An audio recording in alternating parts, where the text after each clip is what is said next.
Media recognition from Bloomberg, Reuters, recycling trade publications. Patented process for 100% recovery of critical metals, including cobalt, lithium, nickel, manganese, aluminum. American Manganese is focused on recycling lithium-ion batteries for electric vehicles. American Manganese trades on the TSX Venture, AMY, the US, AMYZF, and Frankfurt 2AM. For more information, visit AmericanManganeseInc.com or phone me, Larry Ray, at 778-574-4444. You're listening to HowStreet.com radio, available online at TalkDigitalNetwork.com. Welcome to HowStreet.com radio, the online source for market opinions. Here is Jim Goddard. My guest is David Skarica, founder of the Addicted to Profits newsletter online at addictedtoprofits.net. He also writes for the Financial Intelligence Report. He's reporting to us from the Bahamas. Welcome back to the show, David. Hey, thanks for having me. Living in the Bahamas, that's kind of Hurricane Alley so far. Good luck for you. Yeah, it's really weird with these things because I'm become kind of an amateur expert on them, and because I just study them, and I was actually looking at 2005. That was kind of the year Katrina, the last year that was like this, where they actually had to go into the Greek alphabet because there were so many storms. And what was weird is that in 2005, kind of like this year, nothing really affected the Bahamas, even though there were like 30 storms, right? But I think one thing people have to understand in these storms is the one that did hit, kind of the Texas-Louisiana border like a few weeks ago, that was pretty bad. That was a category 4 or something. But like they do this thing where they take the total power of the storms. It's like an average year in terms of that, because there really hasn't been a lot of these mega category 4, 5s. Most of them have been, even Hurricane Sally was only category 1 or 2, So it's been a lot of storms, but a lot of them have just been tropical storms or Cat 1s and stuff like that, So. David, governments, corporations, some people taking on huge debt because of the situation we're in right now. What's that going to do for the markets right now, and what's it going to do to the markets in the future? Well, I guess it's like if, you went on a spending spree on your credit card, and then you feel maybe pretty good in the short term. You maybe could buy a new, say you took out a bunch of credit cards and max them out. You go on vacations, maybe buy a new car, do renovations on your house, but at some point you've got to pay it off and forget. I guess the difference is the government can borrow this money at like 1%, where your credit card debt is like 20%. But it's something kind of like that. Or I guess you could say maybe a more proper analogy would be like, people who take money off their house during these housing booms and bubbles, and then all of a sudden, and they do the same thing. They do renovations, they go on trips, etc. And then at some point, they got to pay that back off. That's kind of the analogy. And so I think like one thing that's interesting about the whole COVID thing is a lot of people are looking at this like, as soon as the pandemic ends, and these things tend to last 12 to 18 months. If you look at past pandemics, even the major one, of 1918, they kind of think, everything's going to go back to normal. But I think the issue with this one is that because we had this kind of economy based on cheap money and based on debt, and we're using more debt and cheap money to kind of bail it out, you're going to see a lot of irreversible economic effects. First of all, a lot of businesses, especially small businesses, especially in the retail area like restaurants, etc., I think a lot of them will shut down and never reopen. So you could see half of an industry like that just kind of disappear, right? And then in terms of the government, the government debt, for example, in the United States before the financial crisis in 2007, something like 50 or 60% of GDP. Well, it got up to near 100% over the last 10 years, and now it's going to be close to 130, 140%. So even with low interest rates, this really stifles investments or what the government can do. And, they're not going to just print it away. They're also going to probably raise taxes. There's actually an interesting loophole in the Trump tax cuts where if they don't increase revenue or the economy performs, like say, at a poor level for a few years, they get reversed. So this, probably no matter who wins the election, you're going to see some point taxes go up, and you're going to see in Canada. And one of my biggest fears with this government debt being so high, and what's going on is what we've kind of seen happen here is, the government has done these CERB checks in Canada. In the U.S., they've had inflated unemployment checks plus the $1,200, stimulus checks. Is the people might become more dependent on that. To me, like when a government program gets implemented, it's always kind of like a crack or coke or drug habit.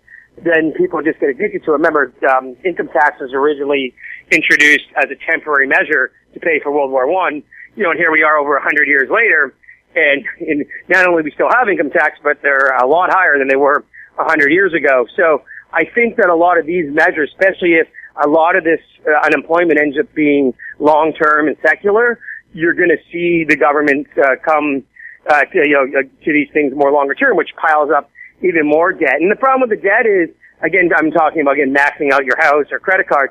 You're basically, for short-term, propping up the economy. You're selling out, the future, like your kids or your grandkids' future, because they're the ones who are going to have to pay it back. The baby boomers, for example, are all in their 60s and 70s now, and, they don't have that much time left, and it's going to be, I'm Gen X, I'm in my early 40s, and then the millennials and, I guess what is it, Generation Z or whatever is the next generation, they're the ones that are all going to have to kind of pay for this.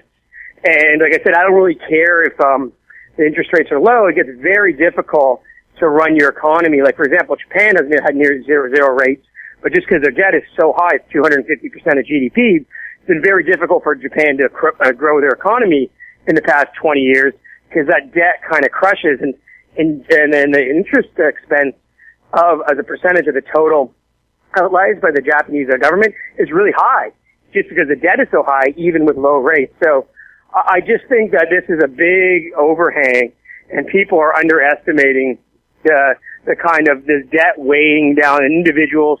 Corporations, by the way, saw a huge spike in debt. Usually in recessions, corporations' debt goes down because the reason being is they try to pay it back when things are rough, or a lot of corporations just go under and that debt disappears because it gets defaulted on. But what happened was the Fed made debt available to corporations this spring, and a lot of corporations went on a binge to kind of keep themselves alive. Because remember, when you're borrowing that debt, the initial cash can go right on your balance sheet and act as a sort of support to the balance sheet, right? So that's kind of the thing that happening here, right? So I just think that in the long run, though, that crushing, that debt, people will be more obsessed with paying off that debt, and then there's always other so they don't spend on other things, and then there's that trickle down effect of if people are still struggling, then they've seen the government kind of bail everyone out during COVID. They may want to make these things more longer term, which I think, first of all, there'd be less incentive to some individuals to work, and again, it just piles on more and more debt to the government, and that just never works. Like, there's an old saying, like, what government has ever spent or printed their way into prosperity. We'll have more with David Skarica right after this. Abin Resources Limited is a gold exploration company with significant projects in British Columbia and the Yukon, trading on the TSX Venture Exchange, symbol ABN, and the OTCQB, symbol ABNAF. Surrounded by world-class gold deposits and mines, Abin's 23,000 hectares Forest Kerr Gold Project is located in the heart of the Golden Triangle in northwestern BC. For more information, visit us at abinresources.com. Engineer Gold Mines is focused on the exploration and development of the historic high-grade Engineer Gold Mine situated 32 kilometers southwest of Atlan, British Columbia. Engineer Gold Mines is fully permitted for surface and underground exploration with the drill program now underway. Engineer Gold Mines Limited trades on the TSX Venture Exchange, symbol EAU. For more information, please visit us at engineergoldmines.com. Welcome back. We're speaking with David Skarica. David, is the upcoming U.S. election having an impact on the markets? I think right now the market kind of is ignoring it. But I see kind of like negative no matter who wins. Probably a little more negative if Biden wins. I think one thing that should be like, a lot of people will throw around this stat that, under Democratic administrations like Clinton in the 90s or Obama in the 2010s, the market did very well, right? And they'll throw that around saying, and then during a lot of these crashes like Bush or Reagan, even though the market did well in the 80s, or, what just happened earlier this year, it's the Republican administrations. And, but I think the one thing to kind of point out is the Democrats have moved way, way to the left. There's always that old saying, this is not your father's whatever Democratic Party. Like, Clinton was basically a centrist, and even though Obama got kind of painted as some kind of radical, he was maybe slightly to the left, basically a centrist too. And now they've moved way to the left to kind of appease their base, and they're talking about, doubling the capital gains tax, having corporate and income taxes go back up. Remember, one reason the market can trade where it is that when they cut the corporate tax rate in the U.S. from about 35% to 20%, that essentially all goes to the bottom line, and it increases the EPS, of companies, which gives the S&P, the chance to to trade at the same valuation, even with, say, the same amount of money made, because the earnings go higher, right? Just because they don't have to pay that tax. A perfect example, it's really simple. The company, say, made $100 million a year, instead of paying that $35 million in income tax, now they only have to pay 20. So that $15 million goes right to the bottom line, for example. So that all combined with it, I think it makes it more negative, if Biden wins, and I don't think the market has really priced for that. And then there's just a simple thing. If he is going to double the capital gains tax, with these big gains we've seen in the market now off these, the March lows, or just in general the last few years, a lot of people are going to want to sell their stock and lock in at that lower capital gains tax rate, in the fourth quarter. And then with Trump, I think what happens too, he's, kind of done this loophole where he, instead of paying that extra $600 a week in unemployment, they're doing an extra $300, but doing it through FEMA, saying this is a national emergency. And of course, that would probably end as well. And I think a lot of the extra stimulus would end, and that's probably negative for the market too, because the economy will slow down. And with Trump, if he won being in the second term, that would also, make him less likely to maybe want to throw around money like crazy, because there's really no re-election implication for him. But I think there's another aspect to the election, which I think is a real risk no one's looking at, is, as you know, in many states, they're having these mail-in votes. Trump's against it, Biden's for it, partly because it's just party lines. Mostly Democrats are going to do the mail-in voting. And I could see a scenario similar to 2000 where there's no real winner election night, where, like, I could actually almost see Trump winning election night, and then the Democrats saying, well, we got to wait for these mail-in votes to come in, and then you're in limbo for 2 or 3 weeks, and there's nothing more than the market hates and uncertainty, and that could cause a sell-off as well, because all of a sudden they're fighting back and forth, and, we're so polarized politically now, they start putting each other into courts, and all this crap gets involved. I think you can really see that negatively affecting the markets, because of the uncertainty. And then something kind of has to happen to prick this bubble, because I just put out a video a few weeks ago for my paying subscribers, and it was all the charts of Apple and Amazon and the FANG stocks, and and then there's also a few dozen companies, actually the Canadian company Shopify being one, that have benefited from COVID because they do everything, it's all online sales. And what's happened is these stocks have gone totally parabolic and blowing off, and they trade at crazy, insane valuations. And something has to kind of happen to prick the bubble in those. A lot of them are more parabolic than they were in 2000 when we had the dot-com bubble. And I never thought I'd see a parabolic market like that again in my lifetime. And here we are 20 years later, and we're having it. So I think, again, this may be that uncertainty over the election after it occurs is kind of the thing that will happen to prick the bubble. And the last thing too, to get back to that debt thing longer term in terms of equities, everyone thinks that they look at Japan and they go, maybe we have longer term deflation and rates will stay at zero, and you just kind of chug along in a slow growth environment. But my argument against that is Japan is very unique in that they're a huge exporter. So they have a trade surplus, they have a current account surplus, the U.S. has a trade deficit and current account deficit, and a lot of its debt is owned by foreigners, as opposed to, again, to Japan, where the debt is owned by almost all domestically. If you're looking at anything that has to do with Japan, right? So these are all things to kind of take into account, and I think longer term, with that, especially that election uncertainty, foreigners this might be, less inclined to hold U.S. debt. We'll have more with David Skarica right after this. Value from success. Growth in discovery. Golden Arrow Resources is a well-funded gold-copper exploration company with proven management and prospective properties in Chile, Argentina, and Paraguay. Golden Arrow trades on the Toronto Venture Exchange, symbol GRG, on Frankfurt, symbol G6A, and the OTCQB, symbol GARWF. For more information, visit us at goldenarrowresources.com or call Sean at 778-686-0135. Don't miss out. Stay informed. Receive the HowStreet.com weekly recap with thought-provoking podcasts, radio, and articles delivered to your inbox. Sign up for the HowStreet.com weekly recap on our homepage at HowStreet.com.